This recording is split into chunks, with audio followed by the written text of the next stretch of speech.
Hello everyone, and welcome to my DOL official channel. I hope everyone is having a wonderful day. Before we begin, please hit the subscribe button and give this video a thumbs up. Nick and Sharon's storage room capture sparks romance through shared memories. Nick and Sharon are confined in a storage room by Kane Ashby. As they console each other and look for an escape, old feelings arise. Will incarceration finally bring this great couple together? Locked in love. Nick and Sharon's captivity fuels 30 years of passion. Is this the moment Chic fans have waited 3 decades for? Nick Newman and Sharon Newman are stuck together in a dusty storage closet in France. And the sparks shooting between them could destroy the entire chateau. A room lock in 3 decades of history. Kane Ashby may have done the most amazing unintentional matchmaking in soap history by locking Nick and Sharon in a room with nowhere to escape their feelings. And guys, the results are explosive.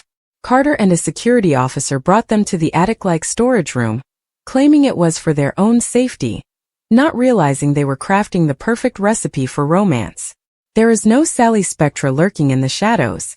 No Phyllis Summers stirring up problems. There's no Adam Newman playing mind games. Just 2 people who have loved each other for 30 years are forced to confront the truth. From panic to passion. The moment everything changed. Sharon panicked and the magic began. We're talking full-blown, can't breathe walls closing in fear, which brought back memories of her past confinement at that mental health facility. So what did Nick do? Did he rage after being blamed for Damian Kane's murder? Did he pound on the door demanding justice? No. He became the Nick Newman we've been missing for years, the one who prioritizes Sharon over anything else. Nick abruptly transitioned from angry victim to kind protector, leaving viewers everywhere grasping for tissues. He pulled Sharon close and began telling her stories. Not just any stories but intimate personal memories from their time in London when he had that terrible haircut. Memories that only someone who has loved you for 3 decades can convey. Champagne wishes and escape dreams. But this is where things get even better. Once Sharon cooled down, these 2 did not simply sit around waiting to be rescued. They reunited as a team. While looking for a way out, they came across a trunk full of antique photographs and wine bottles. Can we discuss the symbolism here? They're practically surrounded by memories as they struggle to discover their future. The moment that made everyone swoon? When they discovered a bottle of champagne, Nick suggested using the wire from the cork to pick the lock. There they were, heads together, fingers brushing as they worked on that thin wire. It's like seeing them attempt to unlock not just a door, but 30 years of pain, betrayal, and squandered possibilities. The real mystery. Why did it take them so long? While they pondered about Kane's secret fortune and the exact motivations behind this complex deception, the real mystery is how these 2 had managed to remain apart for so long. Every glance, touch, and shared breath in that room indicates that they belong together. Sharon leans into Nick for comfort. Nick uses humor and tenderness to expel her demons. They were both operating seamlessly together. This isn't just nostalgia, this is 2 people rediscovering that they're each other's home. Nick's transformation from the man who once betrayed Sharon and Phyllis to her rock, safety, and comfort. That's character development. That is maturity. That's a man who has finally realized what, and who, is most important. End game or end of line? Let's be honest, Nick and Sharon have gone through everything. Cassie died. Affairs with other persons. Mental health issues. Adam arranged baby swaps. Failed reunions that would permanently separate lesser couples. But here's the thing, real love doesn't care about your baggage. It doesn't care if you make mistakes. It just is. And in that locked room, where there is nowhere to hide and no one to interfere, that love shines brighter than ever. The question is not whether they still love each other, it is as evident as Victor Newman's desire to dominate everything. The question is whether they will finally have the courage to grab that love with both hands and never let go. Could Kane's plan to frame Nick for murder have been the best thing that ever happened to Chic? Is this forced proximity finally breaking down the barriers they've constructed around their hearts? Will they come out of that storage room as the couple they were supposed to be? The locked door unlocked everything.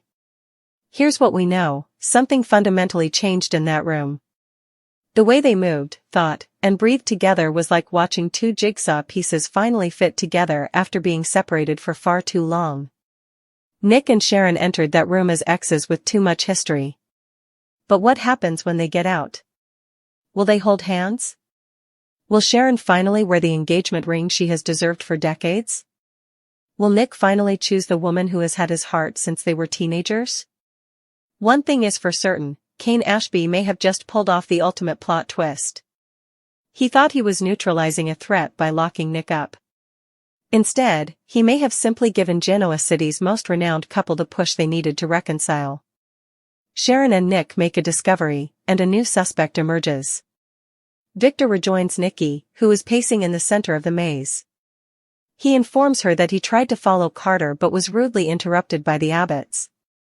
Nikki is curious about Victor's idea. Victor reveals he is deeply concerned about what has occurred to Nick and Sharon. Nikki argues that this is like a life-sized board game. They agree that Carter appears weird and seemingly programmed. Victor would not be surprised if he is involved in Ashby's plans. Nikki claims they can't trust anyone but family. Victor, Nikki, Y&R. Kyle appears and informs Victor that his little game with Audra is over. He has worked out what she is up to and is waiting for her to make a move. He informs Victor that he loves Claire and that his plan to use Audra to compromise him and ruin their relationship failed. I would never hurt Claire, Victor says once he finishes his spiel. Victor, Nikki, Kyle, Y&R. Victor believes there is a killer among them and is unconcerned about Kyle's failed romance with his granddaughter at this time. Kyle claims he financed Vibrante in exchange for Audra luring him away from Claire. That's a new low for him. He has gone to great lengths to demonstrate his love for Claire, but he has reached his limit. They will have a future, despite his efforts to separate them. They'll move in together as soon as they get home, and there's nothing you can do to stop it. Victor growls, watch me. Victor, Kyle, Y&R. Victor tells Nikki he'll be back and enters the maze. Kyle hopes Nikki was not involved in this conspiracy with Audra, since it would have devastated Claire. Nikki would never get involved with something so heinous.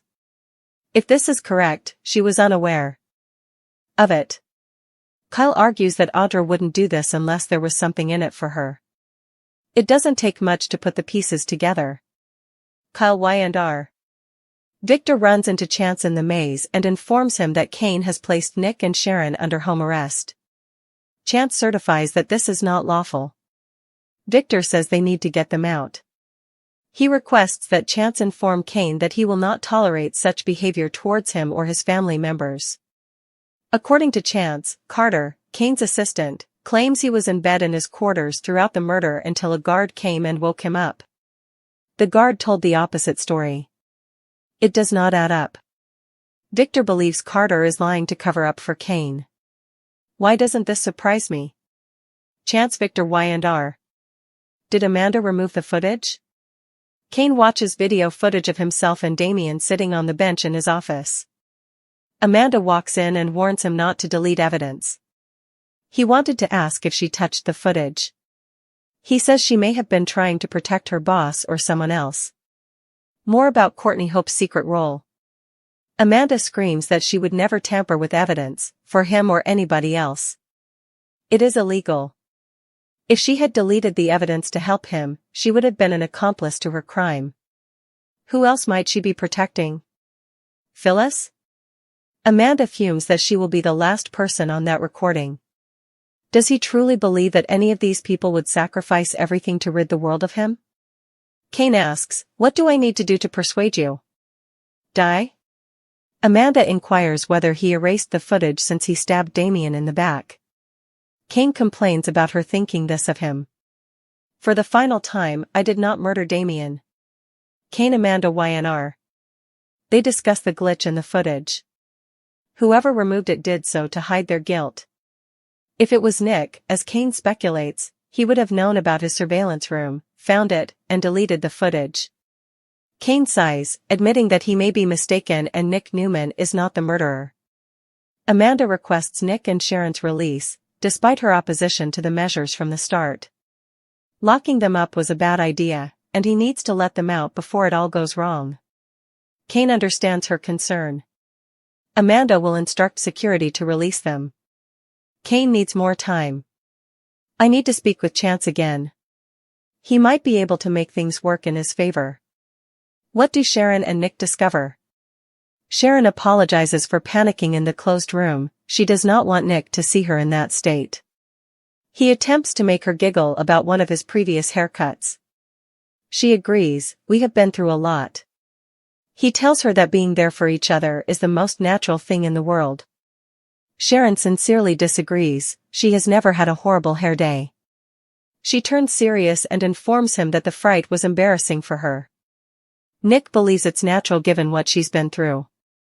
Neither of them deserved it. Sharon is convinced that this is part of Kane's larger plan. They need to get out of there to stop it. Nick, Sharon, Y&R. Nick kicks the door many times before checking in with Sharon, who is feeling better. She says they must find something to pick the lock. Nick digs into a chest and discovers books and wine. Sharon examines an old photo album featuring folks from the 1900s. The name on the back is De Leon, and Nick wonders if this is the old Chanty De Leon winery. Sharon wonders if Kane purchased it from then. Perhaps the maze is located on an old vineyard. Nick, Sharon, Y&R. Nick questions why Kane would bulldoze a vineyard and discuss the high cost of everything they've seen there. Nick believes Kane's money is the result of some illicit activity. Without Lily's positive effect and under Colin's influence, it's unclear what he's become. More, Josh Griffith on Schick. Nick becomes increasingly suspicious of Kane and what he is up to. Out of nowhere, the guy is worth billions. If they can discover out how he did it, they may be able to prevent him from carrying out his plans. Sharon brings out an extremely old bottle of champagne. Nick says, champagne. I've got an idea. Sharon hopes it doesn't require drinking to pass the time. Nick chuckles and claims he has a better idea. He opens the bottle and removes the wire that holds the cork in place, which he will use to pick the lock. Sharon claims she and Phyllis picked the lock in the clinic, but it was booby-trapped. He puts up the wire, saying, "Here's your chance again." Sharon goes to work. Nick, Sharon, Y&R. New, Nick and Sharon surprise. Who's lurking in the hedgerows? Audra comes across Lily by the fountain in the maze and wonders how she's doing after everything she's been through. Lily is still in shock over Damien. Audra agrees that it is shocking and tragic. She's worried about Nate and Amy. Lily doesn't even know how they'll tell them. Audra regrets not bringing Nate, since it would have changed the outcome of events. They hear a noise and exclaim, "Who's there?" They duck behind a statue, waiting to see who's hiding and beckoning for them to show their faces. Lily, Audra, Y&R. Phyllis emerges from behind a shrub, telling Lily and Audra she was only listening in. Lily warns that they could have come after her and hurt her. Phyllis smirks and instructs them to take a deep breath. She argues that eavesdropping is the only way to preserve their lives and reveal the killer's true identity. Audra worries about Phyllis listening in on her employer, while Lily expresses her disbelief that Kane murdered Damien. Phyllis knows he did not do anything, and Nick is as innocent as Kane. Lily reminds out that there are no other suspects. Who among them could be a murderer?